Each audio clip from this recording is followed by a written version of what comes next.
Praise the name of the Lord.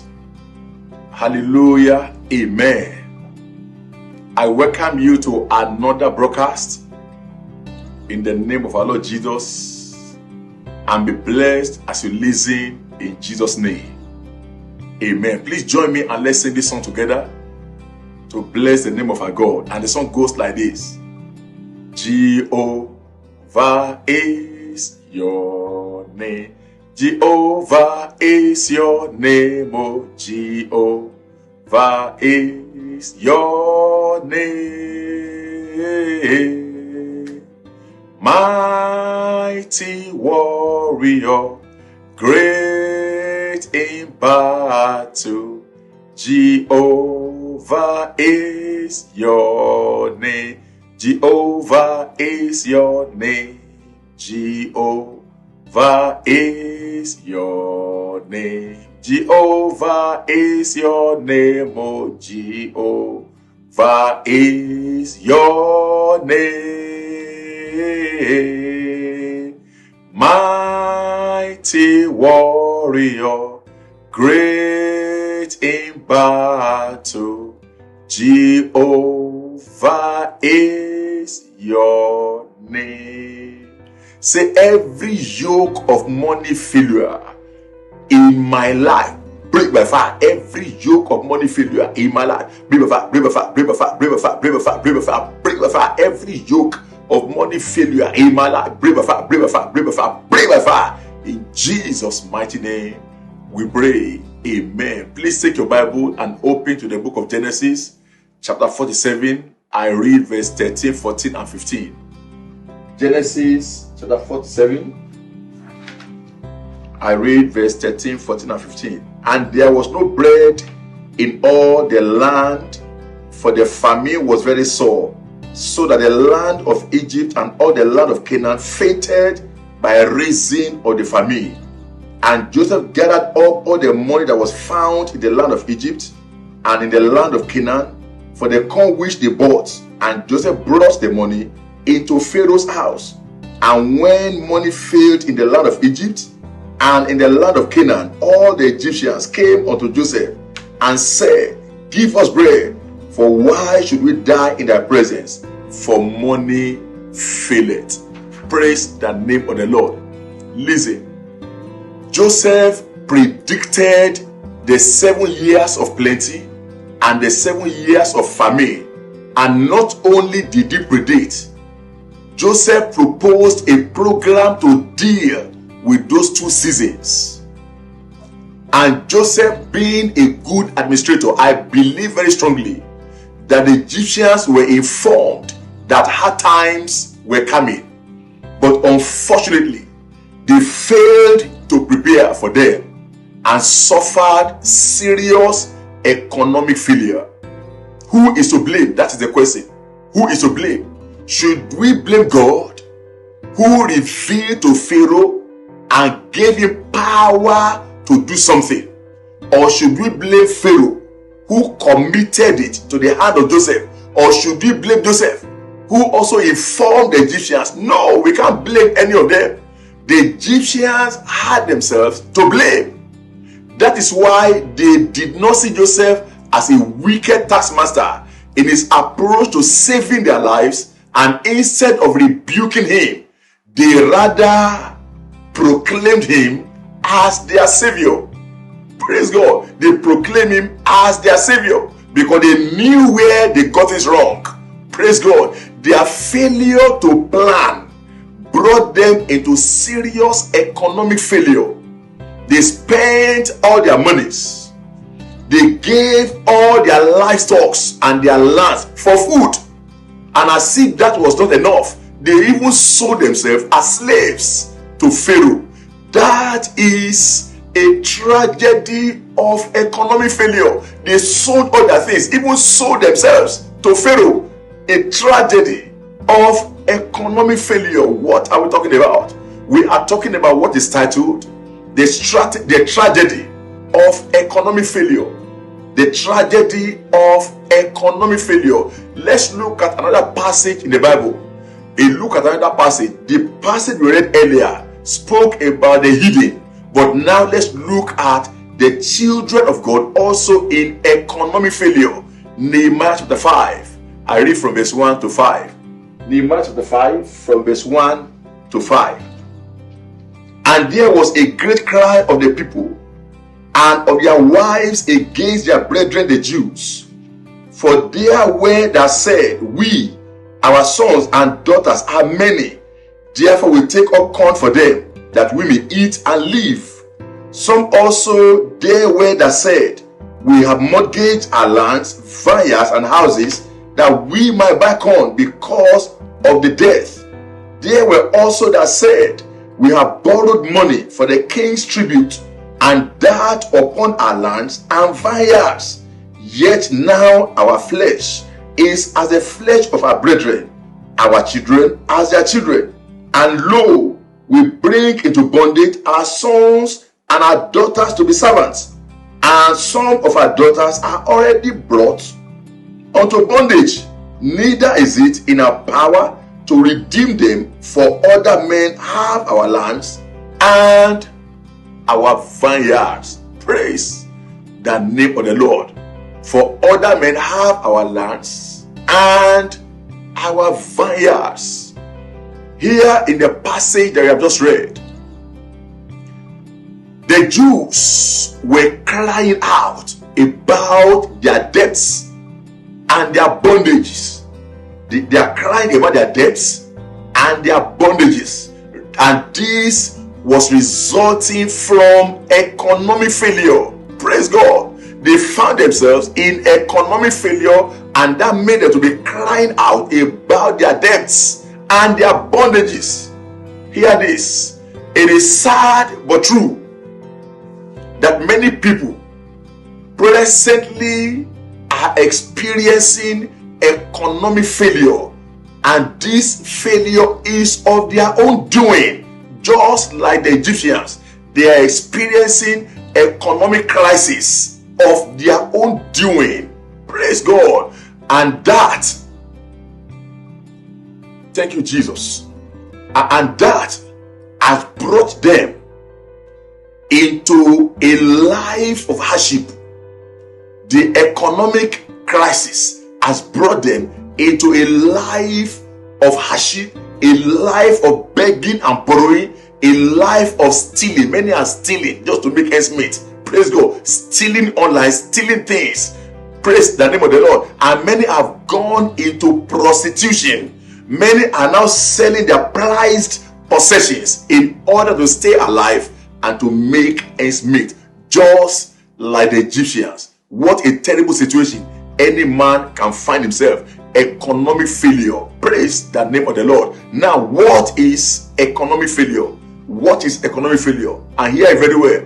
Economic failure is a state of financial bankruptcy. Economic failure is a state of financial bankruptcy. It is not meeting one's financial obligations. Praise God. The inability to pay house rent, the inability to pay children's school fees, the inability to cater for the need of one's family is economic crisis, economic failure. Praise God. What is economic failure again? When money fails or money becomes a stranger, when money fails or when money becomes a stranger, then the fellow is in economic crisis, economic failure. Praise God. When the pocket is dry and there's no hope of getting some money immediately, that is economic failure. However, listen to this. Listen to this. A thorough analysis of your situation is a pointer to the way out. A thorough analysis of your situation is a pointer to the way out. Or else, without the analysis, you'll be treating symptoms rather than curing the ailment. I repeat that. Without thorough analysis of your situation, you may end up treating symptoms rather than curing the ailments. And there are two questions to answer. if you must permanently solve the problem of your economic failure. Two basic questions to answer. If you must permanently solve the problem of your economic failure. Now, the two questions. And the first question is this: what brought you into this mess? What brought you into that economic crisis? And hear this. A good and honest answer to this question will see your problems halfway solved. If you can be faithful and honest with your answers about what brought you into this mess, your problem is halfway solved. And the second question you need to answer, if you must permanently solve that economic problem, what is your reaction to your economic condition? What is your reaction to your economic condition? And hear this as well. A good and thoughtful reaction will solve your economic crisis permanently. A good and thoughtful reaction will solve your economic crisis permanently. Now let's break it down for proper understanding. The first question again: what brought you into this mess? Listen, two things can bring you into economic crisis. It's either it is self-imposed or it's a spiritual attack. It is either it is self-imposed or a spiritual attack. Now, talking about self-imposed, how was it self-imposed? Number one is this: many people entered into economic crisis by simply engaging in poor decisions. Listen, when you are spending your savings, all your savings, on funeral instead of investing your money to multiply it, that is a poor decision. Praise God. And by so doing, many finish their funeral and start begging. It is not wise. And hear it. It is foolishness to lose your loved ones and lose your money at the same time. It is foolishness. Praise God. Bad or poor decision. Also, I remember a man of over 60 years decided to use all his life savings to further his education at over 60. He used all his life savings to further his education at an institution of higher learning, and that has been his dream all along. So he went to that school, he finished well, but that was the beginning of his sufferings, because he had nothing left again to sustain him. His certificate was there, his certificate was good, but useless by reason of his age, because no one is ready to employ a 60-year plus person. That was a bad decision, to go to school at that age when you don't have enough to sustain yourself. It is not wrong to go to school even at 80, but you must have enough to sustain yourself during your school time and after. Praise the name of the Lord. So he engaged in a bad decision and paid the consequence. Number two, by mismanagement of resources. When a man is going everywhere using car hire service simply to show off, or someone always eating outside at big restaurants, at big hotels, fast food all the time, that is mismanagement of funds. It leads to economic crisis. Number three, by not saving for a rainy day. Do you save in the time of plenty because of the time of lack? Listen, life is designed in season. Ecclesiastes chapter 3 verse 1 told us, or tells us, that to everything there is a season and a time to every purpose under heaven. Praise God. There is time to every purpose. Praise God. Season and time to every purpose under heaven. That is how God has created the world. There is a rainy season and there is a dry season. So it is important to always prepare for the rainy day. Praise the name of the Lord. And the next one is this: by failure to recognize the difference between needs and wants.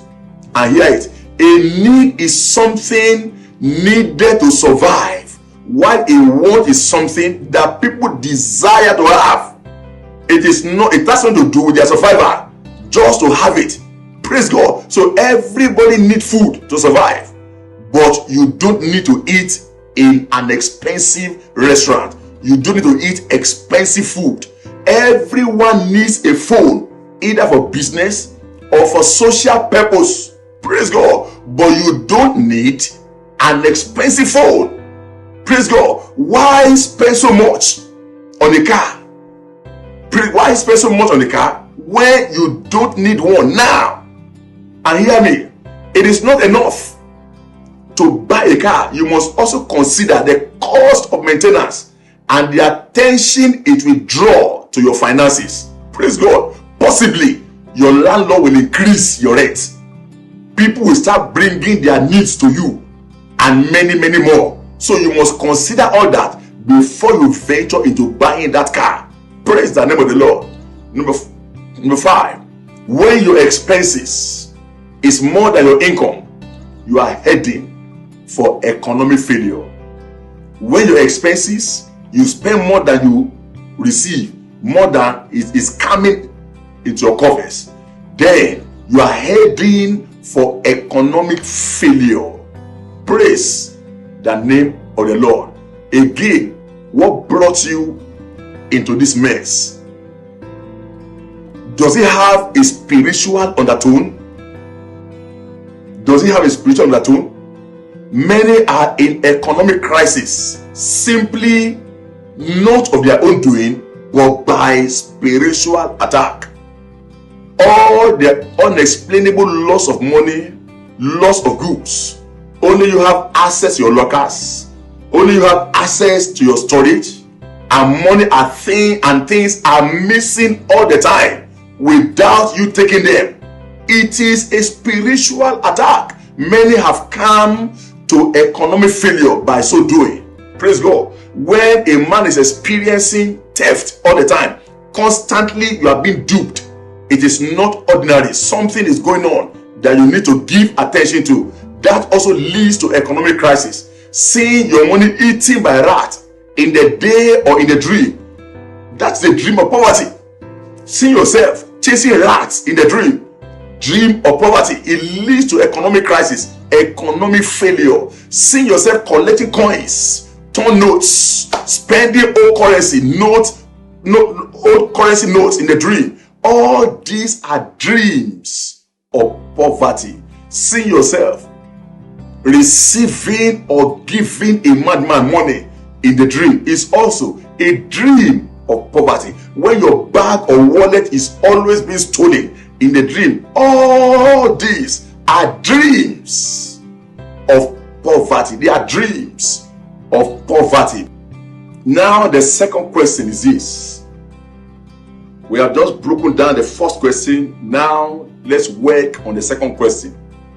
What is your reaction to your economic situation? What is your reaction to your economic situation? This also determines if you will solve that problem permanently. And as I said earlier, your reaction, your thoughtful reaction, will see that problem permanently solved. So the first question I will ask you is this: are you angry with yourself because of your economic situation, like Brother Job? Brother Job cursed the day he was born. That is a bad reaction when you find yourself in economic crisis. 2, do you point accusing finger like Adam did? He told God, "It is a woman you gave me that made me to eat the fruit." Are you also pointing finger, or you are taking responsibility? Praise God. When you take responsibility, then your eyes will be open to see the way out. But when you shift your responsibility, it becomes difficult to get out of that crisis. The next one I'll ask, are you angry with God? Like Naomi? Naomi told the people, say, don't call me Naomi, call me Mara. For the Almighty has dealt bitterly with me. Say, I went out full, and the Lord brought me home again empty. He said, why then call me Naomi? He said, seeing that the Lord has testified against me, and the Almighty has afflicted me. That is what Ruth said in Ruth 1, verse 20 and 21. Praise God. And it's the same with many people. People tend to get angry at God when they experience losses. Praise God. But God is not and can never be wicked God. That is a bad reaction. Getting angry with God will only postpone your time of deliverance, your time of getting out of that trouble. And the next question is this: are you justifying your situation? Like Peter. Peter said to Jesus, say, we have toiled all night and we have taken nothing. Are you also saying, I am working hard, I've just been unlucky? Listen to this. Listen to this. It is not about hard work. It is about God's mercies. So instead of defending yourself, seek for mercy. The next one I want to ask you is this: are you reacting with paralytic fear, like the man with 1 talent who says, I didn't multiply my talent because I fear you? Are you also paralyzed with what people will say if you enter into that business and fail or something? Are you also paralyzed? You are not going to venture into it because of what people will say, because of making mistakes, because of failure. You are afraid. That is a wrong approach to solving your problem. Let me give you one more. Let me ask you one more question. Do you cry out for help like the wife of the sons of prophet, or you feel you can handle it on your own? This woman cried to Elijah, amen, and Elijah helped her. Your life is being emptied and you are quiet. You are using debt to pay up debt and you are not doing anything. You are comfortable with your situation. That is not how to do it. Cry out for help, because help is always around you. But until you cry out, you may not see help. What is the solution strategy? Solution strategy number 1: paralyze your fear. Paralyze, because there's no reason to fear. Psalm 34 verse 19. Many are the afflictions of the righteous, but the Lord delivered him out of them all. God is faithful and will deliver you out of that condition. There is no reason for fear. Number 2, strategy, solution strategy. Shun comparison. Fingers are not equal. You must understand that. So we are not created equally, and our time differs. Our seasons also differ. To some, they will prosper early in life. To some, it's in their mid years, and to some, it is at old age. So the fact that you are growing old does not mean you can still not prosper. You must just trust God. Shun it. Comparison. Shun comparison. Praise the name of the Lord. The next one: be prudent in your spending. Be prudent in your spending. Avoid unnecessary expenditure. Buy only what you need, not everything that you want. Praise God. Buy everything you need and not everything that you want. You must understand that. Be prudent in your spending. And the last one, solution strategy: never despise. Never despise small beginning. Praise God. Zechariah chapter 4 verse 10. Say, for who has despised the day of small things, for they shall rejoice. Praise God. You will rejoice if you don't despise the day of small things. Even Job chapter 8 verse 7. Say, though the beginning was small, yet thy later end shall greatly increase. Praise God. So what do you have in your hand? Don't despise small things. Don't despise the day of small beginning. What do you have in your hand? The wife of the sons of prophet had just a pot of oil, and she experienced uncommon miracle. Peter had only Jesus' name. He said to that man, say, gold and silver have I not, but what I have I give unto you. In the name of Jesus, rise and walk. So what do you have? That is what you should concentrate on. Don't despise it, no matter how small. Don't despise it, but listen to me. In case you think you have nothing, you have something. You have, number one, you have Jesus in your life. You have talents. You have skills. You can teach. You can wash clothes. You can iron. You can sew. You can farm. You can cook. You can do craft work. You can do many things. These are the things that you need to change your story. So start something today. Start something today. Don't despise the small thing in your hand. Praise the name of the Lord. Let me add one more. Be a giver and learn to give even in your penury. Be a giver and learn to give even in your penury. Praise the name of the Lord, and it shall be well with you. We have prayers to pray, and please, quickly before we end the broadcast, let's do these prayers and do them very well.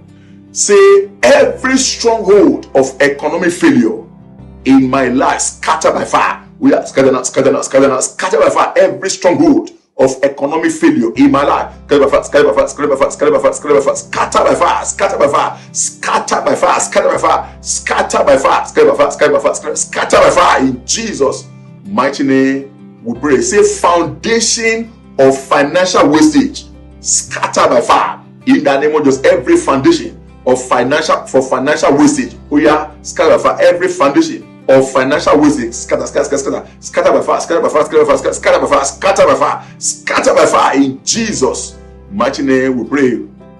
Two more before we go. Say, every curse of financial bankruptcy in my life, break by fire. Every curse of financial bankruptcy in my life, break by fire, break by fire, break by fire, break by fire, break by fire, break by fire, break by fire, break by fire, break by fire, break by fire. Every curse of financial bankruptcy, break by fire, break by fire. In Jesus' mighty name we pray. Last one. Say, oh God, arise and expand my economic territory. Say, oh God, arise and expand my economic territory. In the name of Jesus, expand my economic territory. In the name of Jesus, oh God, arise and expand my economic territory. Expand my economic territory. Expand my economic territory. In the name of the oh Lord, expand my economic territory. In Jesus' mighty name we pray. Stretch your hands towards the screen and let your amen be powerful. Whatever is making money to fail in your life, if your amen can be loud and clear, I decree by the decree of the Holy Ghost, I say whatever is making money to fail in your life, in your hands, let such be arrested now. In the name of Jesus, be arrested now. Let such be arrested now. In the name, let such be arrested now. Be arrested now. In the name of Jesus. And beginning from today, money shall never be a stranger in your life. In the name of Jesus, I say from today, money shall not be a stranger. Money shall not be your enemy, and money shall not be a stranger in your life. In the mighty name of Jesus. In the name of Jesus. In the name of Jesus. So shall it be. Thank you, mighty Father. In Jesus' mighty name we pray. Amen. Amen. Amen. Thank you for listening as usual. And it is our hope that we'll see you again in the next broadcast. Thank you for always connecting, and bye-bye.